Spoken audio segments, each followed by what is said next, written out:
What's going on, everybody? It's Air Guns United coming at you. I just wanted to talk to you guys about some ammo, some things like that. What I like to use and why I like to use them, and what I've noticed along the way. Like I said, I've not been in the PCP air gun world very long. I only recently bought a 22, my first 22 caliber pump action probably 4 months ago, but I recently, upgraded to the Avenger 22, and it's a world of difference. But I had the Crossman 392 pump action, and it was a great gun. Only thing I didn't like about it, I probably would have kept it if I could have mounted the scope to it. They didn't make that thing to where you could have mounted the scope to it. I guess that was part of keeping the price down. But the gun was fun. It definitely didn't do probably anywhere close to what they had rated as far as FPS. But it was fun. It got me the itch. Got me into where I'm at now at the Avenger 22 cal.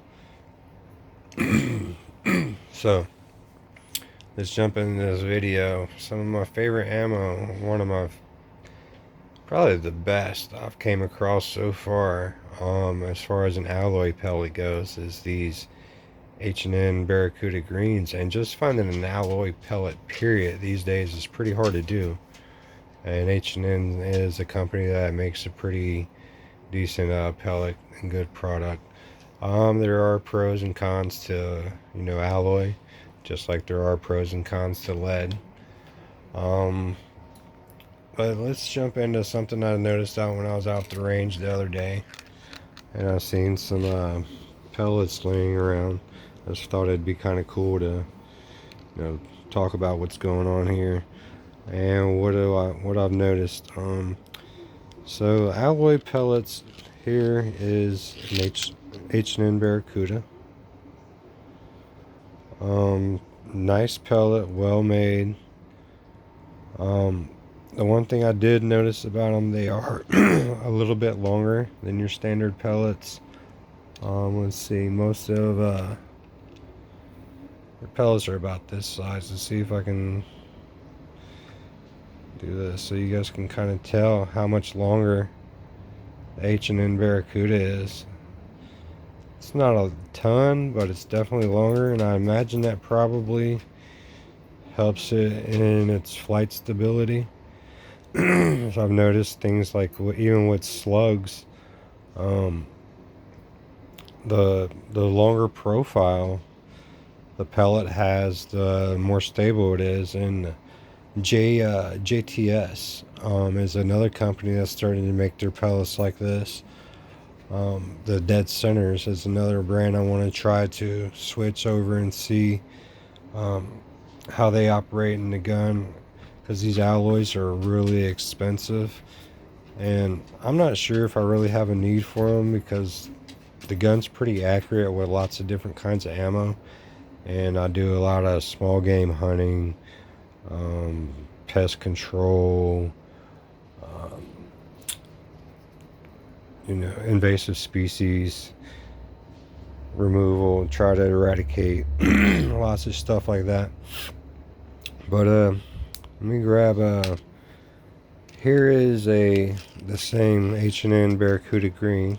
Sorry, I'm trying to do all this and hold my phone and show you guys with one hand. So this is one that was shot at a steel target that was a street sign, and puts a really good dent in it. Almost wants to penetrate through, but the gun is at its on a low setting right now. I haven't really tried to push it to see if I could push it through, speed it up. Probably could, but I'm trying to tune my gun for hunting, and I want it to place humane kill shots. So I'm not really after velocity, even though I know the gun will jump over 1,000 with these alloys easy, probably close to 1,200, especially at a close range, within 50 yards. So yeah, you can see the damage there really hard. They really don't compact much, and I've shot these at wood targets, through wood targets, plastic targets, and there's really no deformation at all, the alloy pellet. But this is it smacking a steel target, and it definitely flattened a little bit, so I just wonder what it would do in like a hunting scenario with bone, muscle, meat. It's probably not great for that, although I'm curious about the penetration as far, because there's not much weight there, even though it is 18 grains just about. I think it was. No, almost 13 grains, sorry. It says it right there. 13 grains. So, yeah, it's real easy to get these to jump up in velocity. So let me not mix that back in there. I don't want to actually try to load down, so we'll put that over there. And these are the H&N silver points. Really flattened out. That is, again, this little guy right here. It's the H&N silver point. I'm going to grab this other one. These three, those are H&N silver points.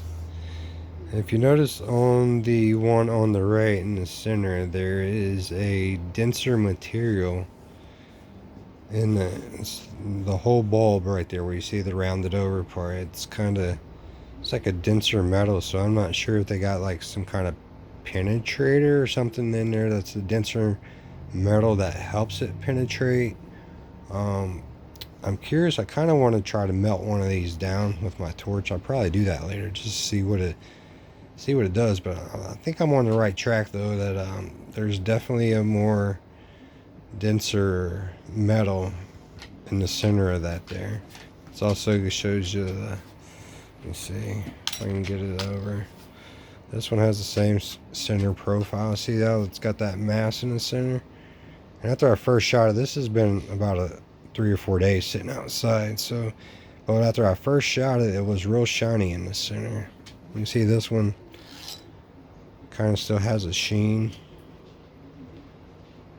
kind of not like a lead. See how it goes from,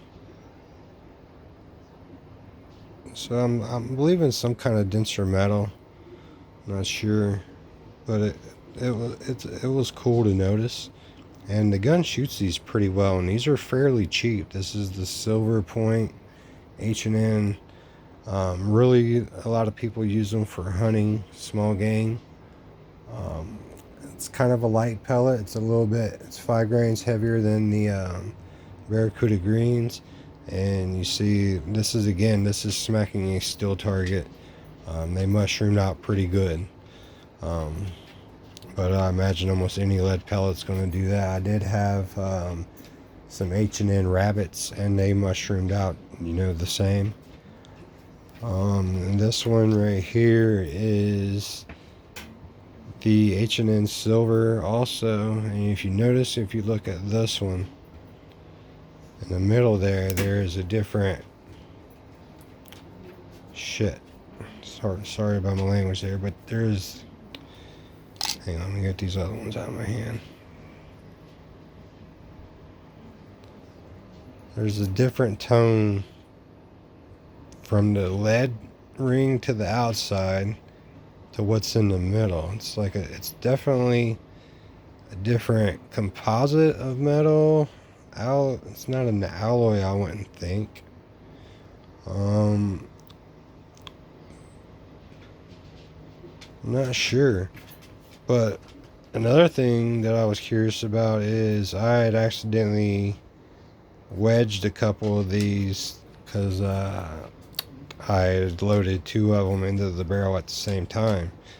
And when I got them out, I noticed that they had what looked to me to be bulging out the tip because they were pushed into each other. It was like a penetrator. So maybe in a later video I'm gonna melt one of these down and just to see if it's a softer lead on the outside, it's gonna melt away and would mushroom more, in a hunting presence, and then the penetrator might, push through. Kind of might act like a lead sabot. I'm not sure, but very curious to figure it out. But stay tuned, guys. Thanks for watching. I just thought I'd want to share that little bit of an experience that I'm new to. So thanks again for watching. Please subscribe, watch my other videos. We'll keep it going. Peace.